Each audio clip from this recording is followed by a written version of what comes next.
Praise the Lord.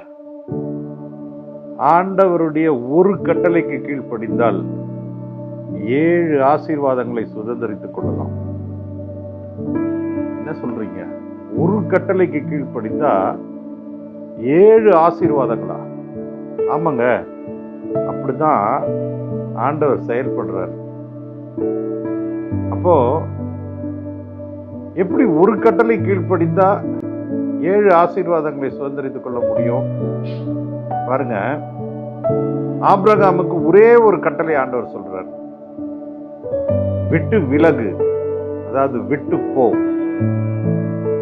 அவன் தன் சொந்த ஊர், தன் சொந்த ஜனம், சொந்த ஆஸ்தி, சொந்த ஆசீர்வாதம், இதையெல்லாம் விட்டு அவன் என்ன பண்றான்? விட்டு விலகுறான், விட்டு போறான். அவன் 7 ஆசீர்வாதங்களை சுதந்திரித்துக் கொள்கிறான். என்னென்ன ஆசீர்வாதங்கள்? ஒரு கட்டளைக்கு 7 ஆசீர்வாதங்களா? இதுதான் கர்த்தருடைய செயல்பாடு. 7 வாக்குத்தத்தங்கள். உன்னை ஒரு பெரிய தேசமாக்குவேன், அநேக ஜாதிகளுக்கு தகப்பனாக்குவேன். எப்படி? முதல் ஆசீர்வாதம். நான் உன்னை ஆசீர்வதிக்கவே ஆசீர்வதிப்பேன். இரண்டாவது ஆசீர்வாதம். 3, உன்னை பிரபலமாக்குவேன். மூன்றாவது ஆசீர்வாதம். 4, நீ மற்றவர்களுக்கு ஆசீர்வாதமாக இருப்பாய். 4. 5, உன்னை ஆசீர்வதிக்கிறவர்களை நான் ஆசீர்வதிப்பேன். 5 முடிந்ததா?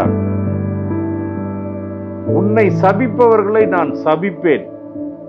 6வது ஆசீர்வாதம். உங்களை ஆண்டவர் எவ்வளவு நேசிக்கிறாருங்கிறத நீங்க பாருங்க. உன்னாலே பூமியில் உள்ள சகல ஜாதிகளும் சகல மனுஷரும் ஆசீர்வதிக்கப்படுவார்கள். இதுதான் 7வது ஆசீர்வாதம். இப்படி தான் தேவன் விட்டு விலகு, விட்டு போ என்று ஒரு கட்டளை கீழ்ப்படியும் பொழுது கர்த்தருடைய செயல்பாடு உங்களை ஆசீர்வதிப்பது. 7 விதமான ஆசீர்வாதங்களை திறப்பார். ஆனா மக்கள் பாருங்க, அந்த ஒரு கட்டளையை விட்டு விட்டு விலக முடியாம என்ன பண்றாங்க? அவங்க விட்டு போறத, விட்டு விலகிறத, கர்த்தர் விட்டு விடுன்னு சொல்றத ரொம்ப பாரத்தோட பிடிச்சுக்கிட்டே இழுக்கிறதுனால கர்த்தருடைய 7 ஆசீர்வாதங்களை அவங்க சுதந்திரித்துக் கொள்ள முடியவில்லை. ஆமா, நீங்க எப்படி? லோத்தின் மனைவியை பார்த்தீங்களா? திரும்பி பார்க்காம விட்டு விலகு, ஓடு. திரும்பி பார்த்தா அந்த உடம்பு கூட மிஞ்சல. திரும்பி பார்க்காம போயிருந்தா இன்றைக்கு எவ்வளவு ஆசீர்வாதங்களை சுதந்திரித்துக் கொள்ள முடியும்.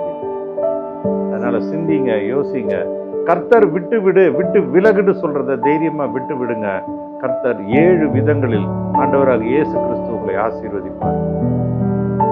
இந்த வீடியோ, இந்த வசனங்கள், இந்த வார்த்தைகள் உங்களுக்கு பிடித்திருந்தா லைக் பண்ணுங்க, சப்ஸ்கிரைப் பண்ணுங்க, ஷேர் பண்ணுங்க.